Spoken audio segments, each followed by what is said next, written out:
Daarmee as deel van ons lof kan ons ook ons geloof bely.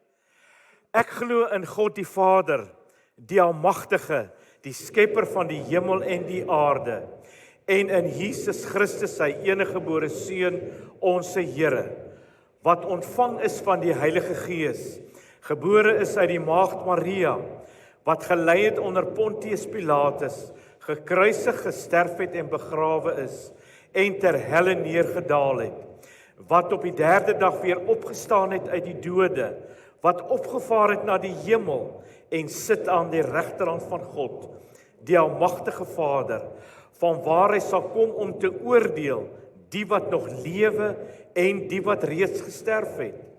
Ek glo in die Heilige Gees. Ek glo aan 'n heilige algemene Christelike kerk, die gemeenskap van die heiliges, die vergifnis van sondes, die opstanding van die vlees en 'n ewige lewe. Amen. Wat beteken dis waar vir ons lewens? Julle kan maar weer julle plekke inneem.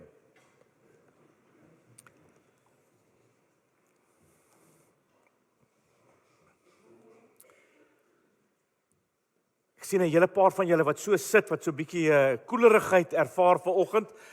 As die vrou wat langs jou sit, jou vrou is jy baie welkom om nog so 'n bietjie nader aan haar te sit. En dalk wil jy vanoggend ook haar hand vashou. Want ons gaan vanoggend juis praat in ons temaatjie oor woorde. En later dan juis woorde wat ander kan seën in ons lewens. Maar kom ons bid eers saam en dan vra ons die Here dat hy met ons besig sal wees.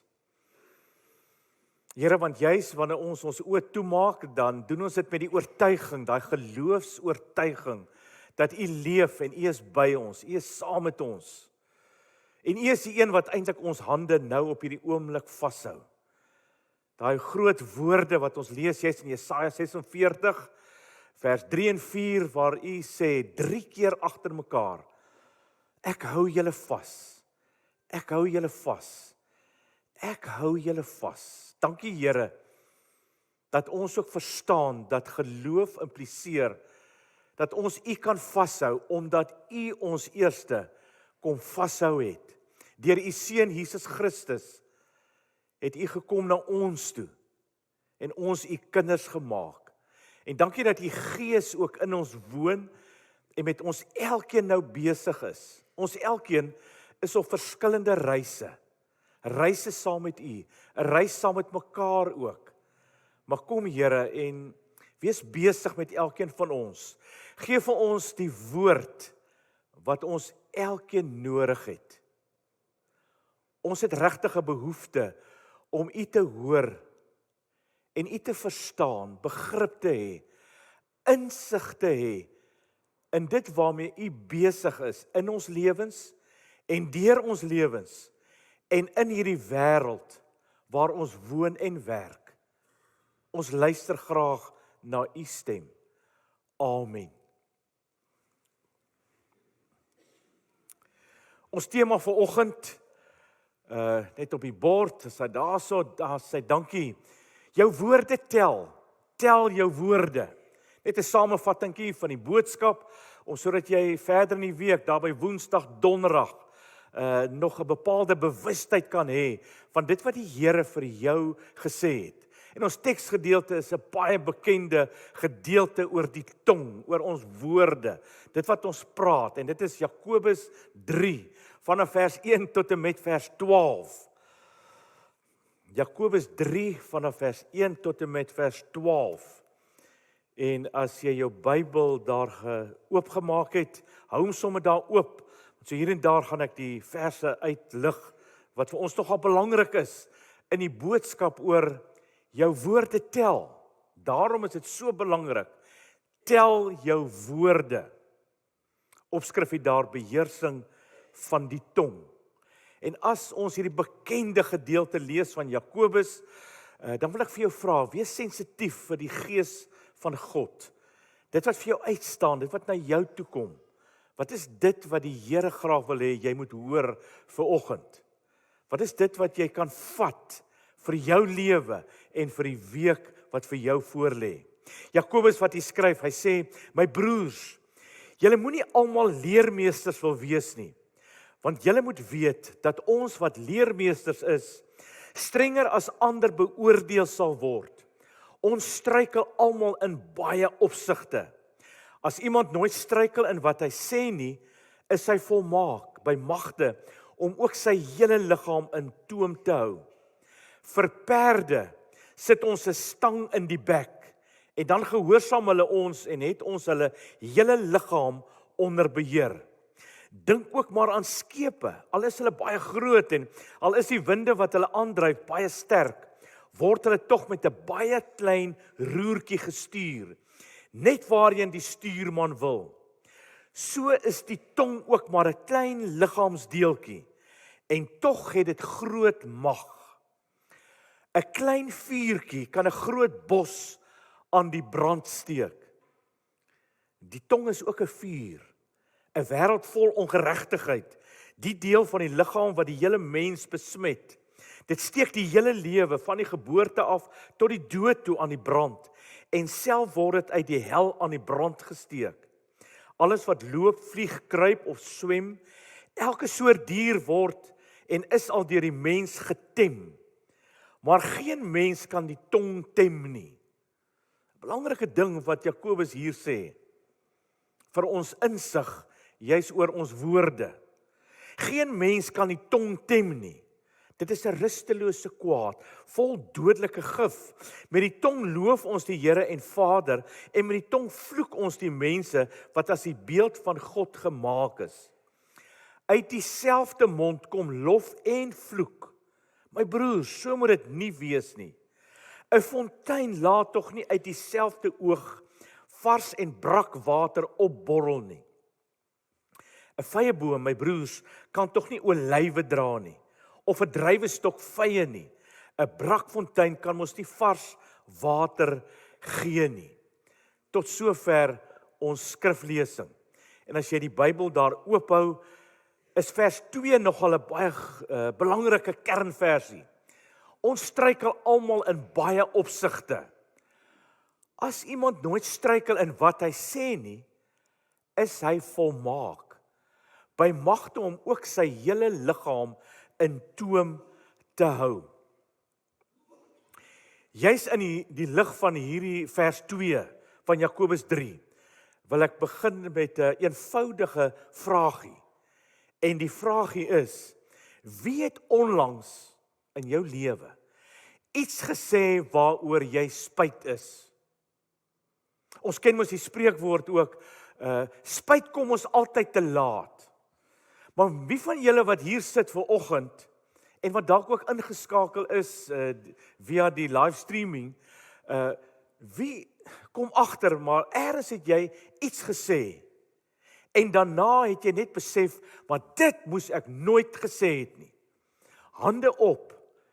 In die eerste erediens was daar baie min. Hier is ons meer vandag. Hier's 7, 8, 12 hande wat opgaan. Ons wat daai ervaring gehad het, jy het iets gesê en daarna besef jy, maar ek moes dit nooit gesê het nie. Jy het spyt oor wat jy gesê het.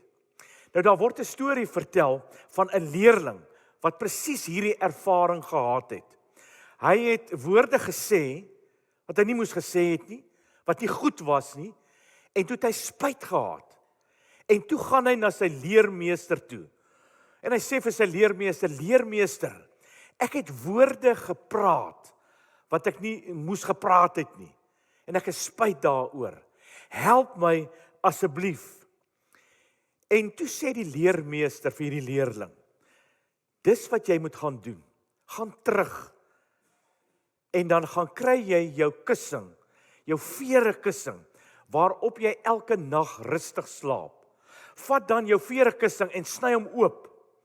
En dan vat jy jou vere kussing en dan strooi jy daai vere in die wind, alles uit.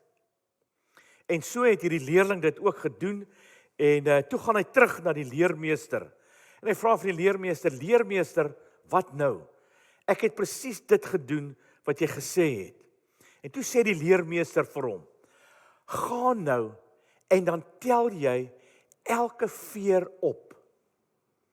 En toe is daar so rukkie stilte. En toe En toe sê die leerling, my leermeester, dis onmoontlik. Ek sal nooit al die vere kan optel, want die wind het dit letterlik die hele wêreld vol gewaai. En toe sê die leermeester, dis hoe dit met woorde werk. So is dit met woorde. En toe sê die leermeester vir hom, gaan nou, en dan versamel jy al die vere wat jy kan. En dan gaan kry jy vir jou nuwe vere. En dan sit jy dit in jou verekussing. Werk dit toe. En dan slaap jy rustig verder, snags op daardie verekussing. Dis dalk miskien 'n storie wat redelik bekend is aan baie van ons. Maar interessant genoeg, dis 'n storie wat kom uit die vroeë kerk uit. Juis in 'n tyd was dit nodig gewees vir bepaalde boetedoening wat hulle gehad het. Mense het na die kerk toe gekom en dan vir iemand anders te vertel waaraan hulle skuldig is. Dit wat hulle verkeerd ook gedoen het. Nou die doel daarvan was nie gewees om mense te straf nie. Was ook nie gewees om mense te laat skuldig voel nie. Maar dit was gewees om mense te herstel. Dat mense sal begrip hê vir dit wat hulle verkeerd gedoen het. En dan om reg te maak wat jy kan. En dan aan te gaan met jou lewe. En dis wat daai leermeester gedoen het met daai leerling. Met hierdie vere storie. Hy wil vir hom insig gee in sy woorde. Die leerling het reeds skuldig gevoel toe hy daar aangekom het. Maar die leerling moes iets verstaan en insig kry. Let wel die woordjie insig. Insig. Jy kan sig kry na binne. Hy moes insig kry oor sy woorde wat hy gesê het en die impak daarvan. En dan moes hy die vere gaan optel het. Hy moes gaan kyk waar kan hy regmaak. En dan moes hy nuwe vere gekry het. Gaan kry nuwe woorde. En dan leef jy op 'n nuwe manier. En maak seker dan dat jou woorde dan 'n nuwe impak maak in ander mense se lewens. Jakobus kom in Jakobus 3 en hy sluit dan juist by hierdie tema aan. En hy kom nooi ons uit in die eerste plek om net weer vir oggend in 'n erediens te wees en weer 'n bewustheid te hê oor ons woorde wat ons sê. Raak net weer bietjie bewus van die woorde wat ons baie keer sommer net so maklik laat uitglip by ons monde. Jakobus begin hier met 'n bepaalde bewussyn oor ons woorde. En jy het gelees saam met my en jy gehoor, daar is 3 metafore, baie mooi metafore wat hy gebruik om vir ons iets oor te dra oor ons woorde.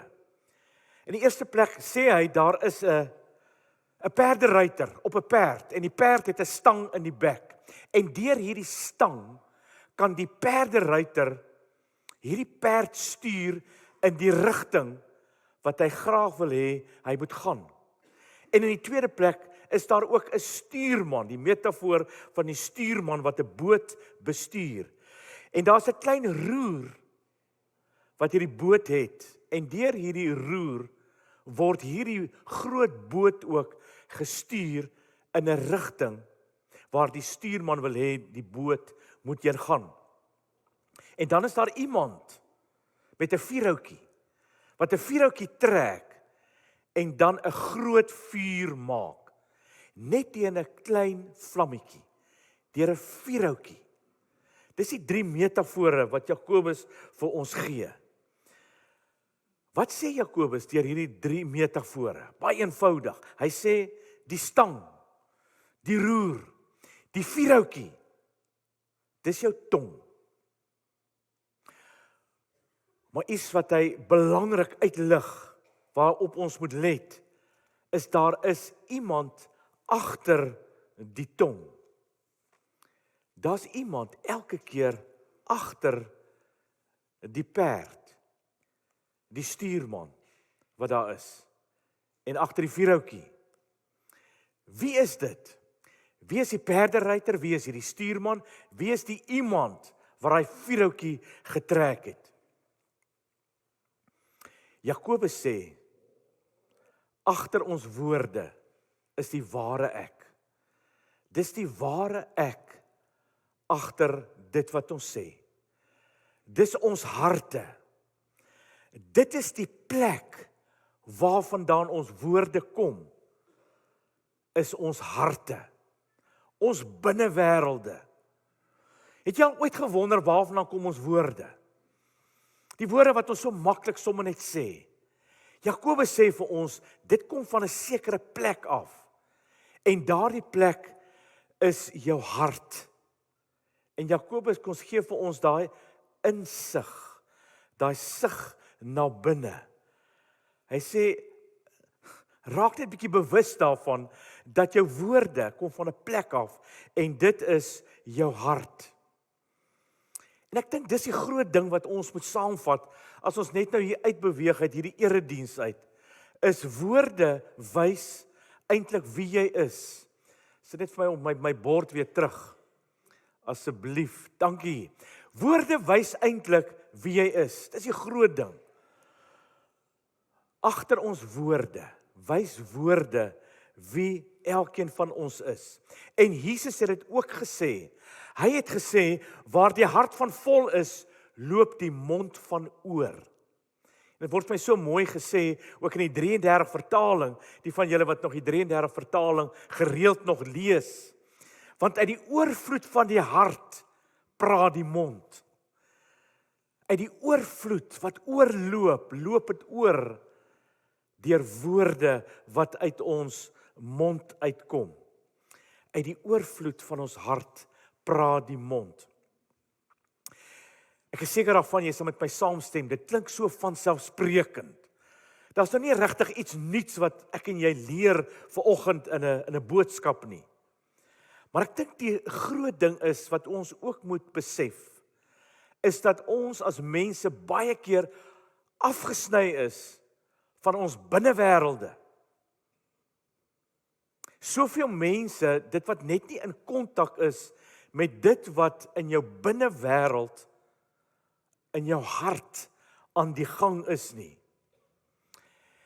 Toe ek nou gaan daaroor gedink het, toe dink ek, en dalk miskien is ek reg, dis die hele dinamika van die woordjie terapie. As jy gaan na 'n sielkundige toe of 'n terapeut, dan help hy of sy jou om te praat, om weer te praat. En lyk vir my, dis die hele dinamika agter alle terapie, as jy iemand gaan sien, is jy moet gaan praat. Hoekom?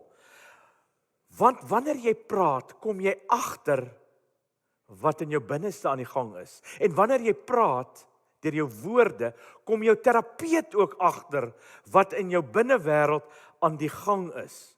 In jou binneste. Deur net na jou woorde te let, daarop te let. Deur net op jou woorde te let en daarna te luister, kom jy agter wat in jou binnewêreld aan die gang is. Want waarvan die hart vol is, loop die mond van oor. Dit wat oorvloedig is, het Jesus kom leer, loop by die mond uit. En dan maak Jakobus dit baie duidelik. As ons dink oor ons woorde, moet ons ook agterkom vanoggend, dat ons woorde het 'n reuse impak op ander mense se lewens. Maar jou woorde het ook 'n reuse impak op jou eie lewe. 'n Baie mooi teksvers is daai bekende Spreuke 18 vers 20. En jy is welkom gou soontoe te blaai om te onderstreep vir jou en maak 'n studie van daai vers, Spreuke 18 vers 20. Wat vir ons sê dat juis ons woorde is terugkerend na ons toe en kom voed ook ons lewens. Dis wat woorde doen. Groot impak op ander mense se lewens en ook ons eie. Nou van die eerste goed wat ons leer van God in Genesis 1 is dat hy het geskep deur te praat. Hy sê iets, dan het dit tot stand gekom. God sê, en dan dit wat hy gesê het, word 'n werklikheid. En die hele skepping het tot stand gekom deur woorde wat gespreek is. Ek dink sommer net aan daai woorde ook toe van Meister Eckhart lank terug wat gesê het, every creature is a word of God. Every creature is a word of God. Elke mens is eintlik 'n woord van God. Dit is eintlik groot om net daaraan te sit en dink vanoggend. Hierso sit klomp woorde van God bymekaar in 'n erediens.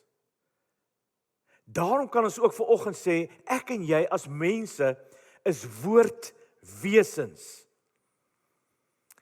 Ons is woordwesens en ons moet verstaan dat woorde het 'n reuse impak op ons lewens. En woorde gee lewe. En woorde vorm ook ons lewens. Dis mos tog dit wat Jesus gesê het.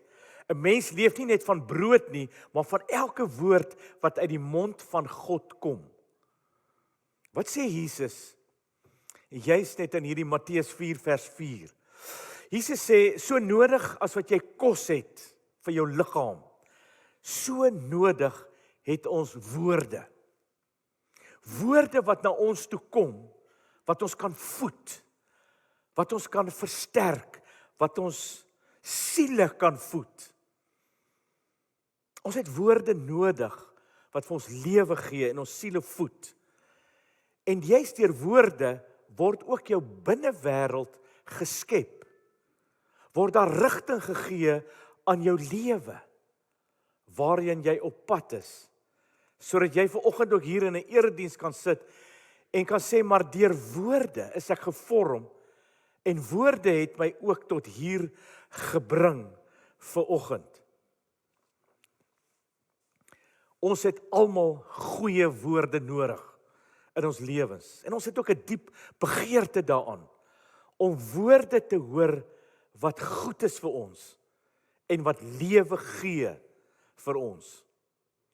Ek het juist 'n bietjie daaroor gedink hierdie afgelope week, en toe besef ek net, en dit was eintlik 'n ontnigtering gewees, wanneer ek na ander mense kyk, en ek sien, hulle doen iets goeds, en ek sê dit nie in woorde nie, ontneem ek daai mense van 'n stuk lewe. Dis groot. Wanneer ons sien iemand anderste doen goed, en jy sê nie goeie woorde daaroor nie, dat jy dit raak sien en waardeer nie, dan ontneem jy iemand van lewe, van vorming, van krag in hulle lewens.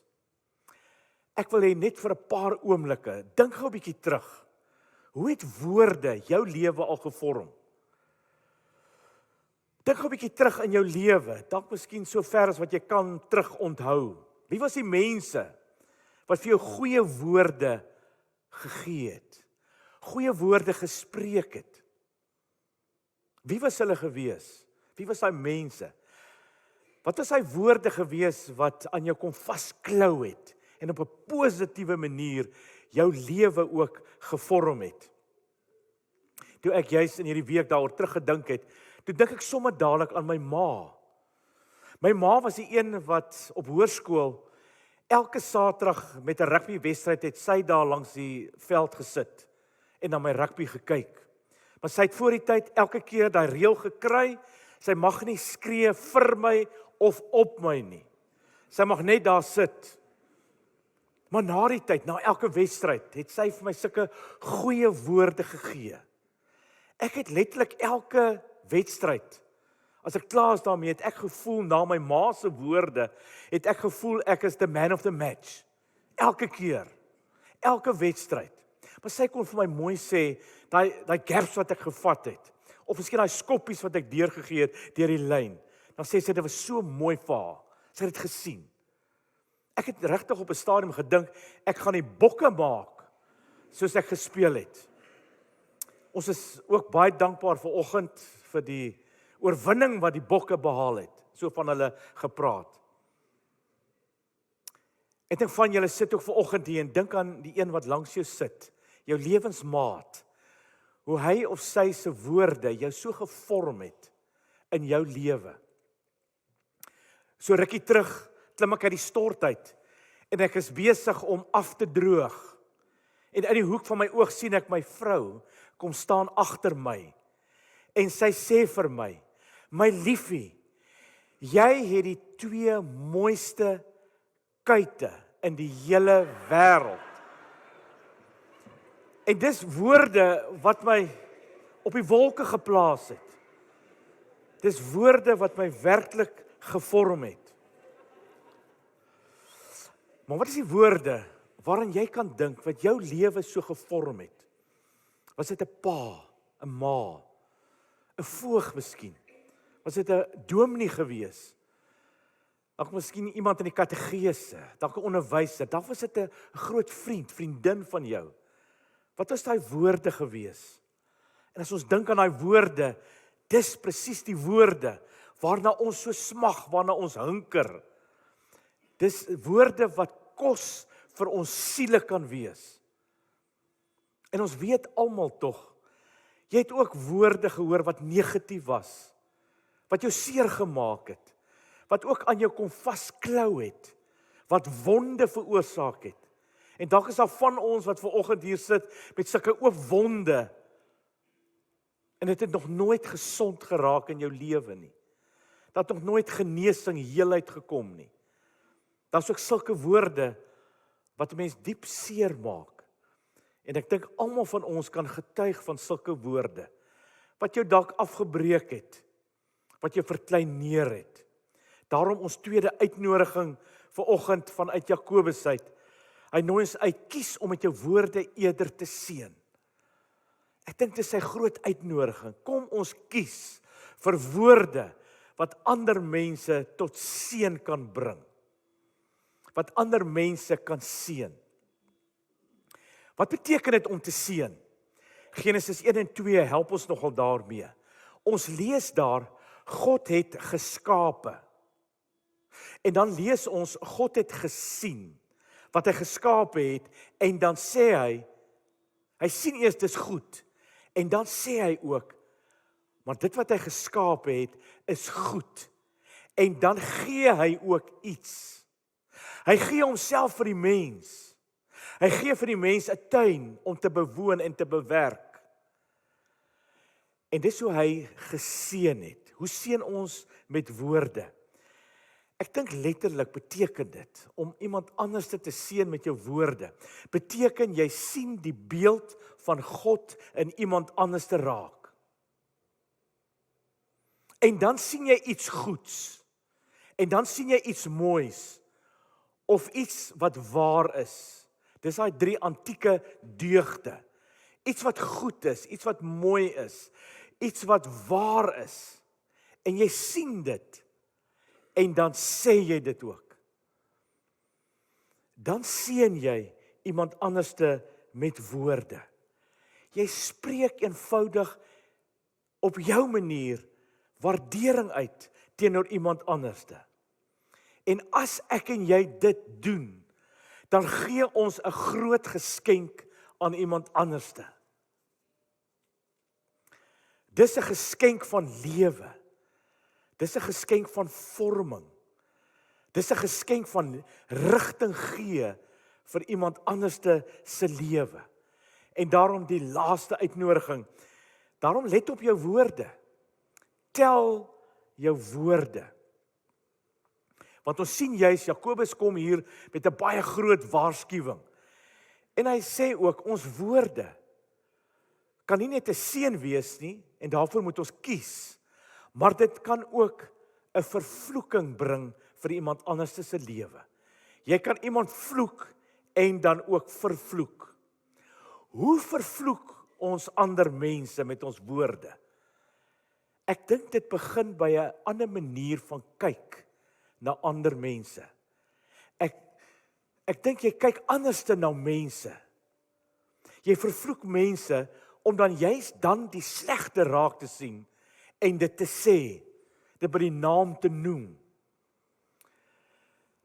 Rukkie terug het ek gelees dat iemand sê, om iemand anders te juist te degradeer, te vervloek, minderwaardig te maak, is om daai persoon se slegste oomblik van sy lewe te vat en om daarvolgens te beoordeel. Jy oordeel iemand anders te volgens sy slegste oomblik van sy lewe. Jy plaas eintlik 'n vergrootglas oor iemand se lewe en dan soek jy daai foute. Waar het hy fout gemaak? Waar het hy of sy verkeerd gedoen? En dan sê jy dit. Vervloek is eenvoudig om iemand te verkleineer. Jy ag iemand se waarde as minder wie hy is. Jare gelede het ons ook mos gesê dat iemand se woorde het my gechoke. Iemand se woorde choke my. Het ons vir mekaar gesê, juist wanneer iemand anders se woorde die lewe gekeer het in jou lewe. Eintlik die hand gesit het op jou lugpyp en dit toegedruk het, sodat jy nie kan asem kry nie. Om iemand anders te vervloek is om te keer dat daai persoon kan lewe en die mens kan word wat God bedoel het daai persoon moet word en moet wees. Dan vervloek ons iemand anderste met ons woorde. Daarom sê Jakobus, tel jou woorde. Let op jou woorde. Raak opnuut weer bewus van dit wat jy sommer net sê. Maar om nie te vervloek nie, beteken nou nie ons moet nou net altyd positief wees nie. Om net altyd die goeie dinge te sê nie. Nee, ek dink nie dis wat dit regtig beteken nie. Want Jakobus sê mos vir ons struikel almal in baie opsigte. As iemand nooit struikel in wat hy sê nie, is hy volmaak, by magte om ook sy hele liggaam in toom te hou. Om nie te vervloek beteken nie soseer om stil te bly oor dit wat nie goed is, of dit wat nie mooi is, of dit wat nie waar is nie. Maar om daaroor te praat. Ons word uitgenooi om ook daaroor te praat. Dit wat nie reg is nie. Dit wat verkeerd is. Waar ons mekaar kan help op die regte pad. Dit is Jakobus dit wat ook net so 'n bietjie verder aan sê, do the hard work of getting along with each other, treating each other with dignity and honor. So ons kan erken, wat is nie goed, wat is nie mooi, wat is dalk nie waar in ons lewens nie. Waaraan moet ons werk? Ons kan dit erken en daaroor praat met die doel vir vrede. Ons bly altyd vredemakers. Ons bly brugbouers. Ook wanneer ons met mekaar kan praat oor dit wat nie reg is in mekaar se lewens nie. Doen daai harde werk, doen moeite om net in harmonie met mekaar saam te leef met ons woorde, sê Jakobus. Ek wil afsluit kortliks. Hoe kan ons woorde spreek teenoor mekaar wat seën? Hoe kan ons woorde tel? En as jy nou vinnig prakties daaroor dink, is daar seker 'n hele paar goed waaraan jy kan dink wat jou kan help in jou lewe met jou woorde. Jakobus lig vir ons twee belangrike goed uit. En daarin is ook vir ons groot uitnodigings. Die eerste ding wat hy sê is, suiwer julle harte. Hy sê, wanneer jy dink aan jou woorde, wanneer jy bewus raak van dit wat jy alles sê, gaan terug na die plek waarvandaan jou woorde kom. Gaan na jou hart toe en suiwer dit. Hy sê mos, was julle hande sondaars en reinig julle harte, huigelaars, reinig julle harte. Jakobus 3 vers 8, as jy nog daai gedeelte daar oop het, dan sien jy, hy sê daar, ons kan as mense nooit eintlik die tong werklik tem nie. Ons het nie 'n beheer daaroor nie. Hy's net te wild en te wakker. Maar aan die ander kant sê Jakobus, en hy nooi ons uit, maar seën met jou woorde ander mense. Laat jou woorde 'n seën wees vir ander. Maar gaan terug na jou hart toe. Reinig jou hart.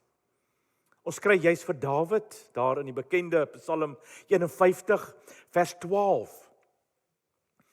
Dis die gedeelte wat hy geskryf het, min of meer volgens die kundiges, sê so 8 maande na sy oorspel, ook met Batseba, dan skryf hy daai verse, en dan op 'n stadium, dan draai hy na God toe, en hy vra vir God, skep in my 'n rein hart, o God. Want Dawid het geweet, dis net God wat aan ons harte kan kom werk. Dit wat kan kom skoonmaak, waar dit vuil is. Waar mense op die operasietafel van God hulle self plaas, en hulle self oopmaak, sodat God in hulle harte kan werk. Daar kom verander God harte. En Jakobus sê, begin daar, begin by jou hart. Hoe lyk jou hart? Dalk miskien is dit ook 'n uitnodiging om deurgangs maar net bewus te raak van dit wat jy alles sê. As jy miskien tussen mense is wat kla, wil ek vir jou vra, is jy die een wat dadelik sê, man, kom ek kla 'n bietjie saam met julle en wys vir julle, hoe kan 'n mens nou kla? Is jy dalk miskien die persoon wat so maklik kritiek lewer, wat nie so seer opbouend is nie? Raak net 'n bietjie bewus waarvandaan jou woorde kom. Jakobus sê, as ons woorde wil tel, en wil seën met ons woorde, begin by jou hart, en laat God toe dat hy jou hart verander. Maar doen moeite daarmee, gaan maak tyd by die Here, draai na hom toe, en vra hom om jou hart te reinig. Tweede ding, bly soms stil, en luister net, waar jy in gesprekke is met mense. Oefen dit, beoefen dit, om soms net niks te sê nie. Dit was juis in die vroeë kerk, was dit 'n geloofspraktyk, wat kinders van die Here ingeoefen het, en beoefen het in hulle lewens, en wat hulle gehelp het, wat hulle gevorm het. Stilte in gesprekke, om net stil te wees, waar jy by mense is, om nie altyd, net jy is wat praat die heeltyd nie, om net stil te wees, want wanneer jy stil is, dan kom jy agter, soos hulle ook geleer het in die vroeë kerk, as jy praat, kan jy nie luister nie. Jy kan nie die twee goed tesame doen nie. So jy moet stil raak. En as jy stil raak, kom jy agter waarvandaan jou woorde kom. Jy kom agter waarvandaan ander mense se woorde kom. En as jy regtig stil raak, dan kom jy agter daar is woorde van God in jou hart, wat jy in daardie oomblik kan spreek, tot seën van ander. Ek weet nie waar jy op die oomblik is met die woorde, met jou woorde in jou lewe, hoe jy praat, dit wat jy altyd sê, waartoe jy geneig is baie keer nie. Maar ons elkeen sit hier vanoggend, met vere op ons skoot, woorde van ander mense, ten goeie of ten slegte. En dalk miskien is jy die een wat moet gaan vergewe. Dalk is jy die een wat vergifnis moet gaan vra van ander se woorde. Dalk is jy die een wat sommer voordat jy vanmiddag die braaivleisvuurtjie gaan aansteek, gou 'n selfoon oproep maak om vir iemand te sê, ek is jammer oor daai woorde wat ek tot jou gespreek het. Goed wat ek gesê het, wat nie mooi was nie. Dalk is jy die een wat dit vanoggend moet gaan doen. Maar kom ons gaan uit en ons tel ons woorde. Raak net weer regtig toe bewus ook van woorde wat vanuit ons harte kom. En mag dit wees dat wanneer jy ook stil raak in die gesprekke waarin jy is, dat jy sal agterkom, daar is woorde wat jy kry wat van God afkom, vanuit jou hart. Amen. Dankie Here Jesus vir u woord, dankie dat u na ons toe kom ook vandag, deur die Gees wat in ons woon. Dankie dat u vir ons dalk 'n woord of 'n sinnetjie, 'n gedagte gegee het, wat vir ons lewe gee, wat ons dalk op 'n nuwe spoor plaas in ons reis saam met U. Dankie dat ons die keuse kan maak om hier uit te beweeg uit hierdie erediens uit, om te gaan doen wat ons gehoor het. Dankie vir U teenwoordigheid, U nabyheid, ook vir oggend. Amen.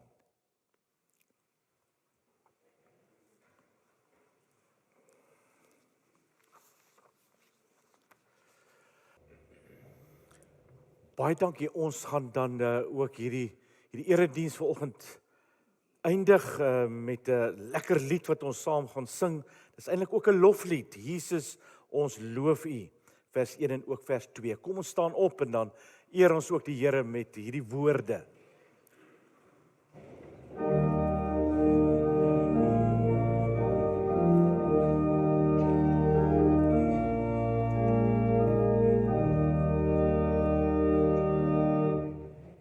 Jesus, ons loof U.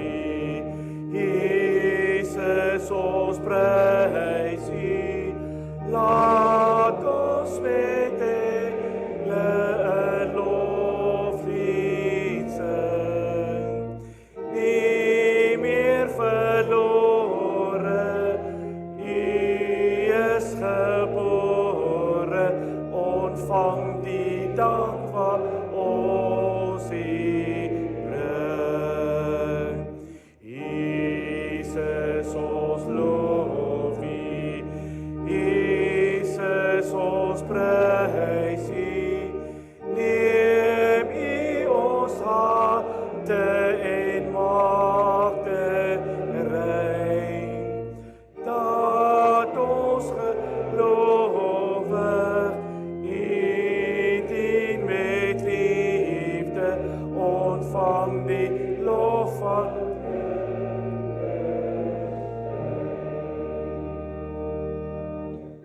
Jy's in die begin van hierdie erediens is ons uitgenooi om rus te vind by die Here. En ons kan hierdie rus van die Here saam met ons vat, ook as ons die res van die dag binne gaan en om tot sy eer te lewe.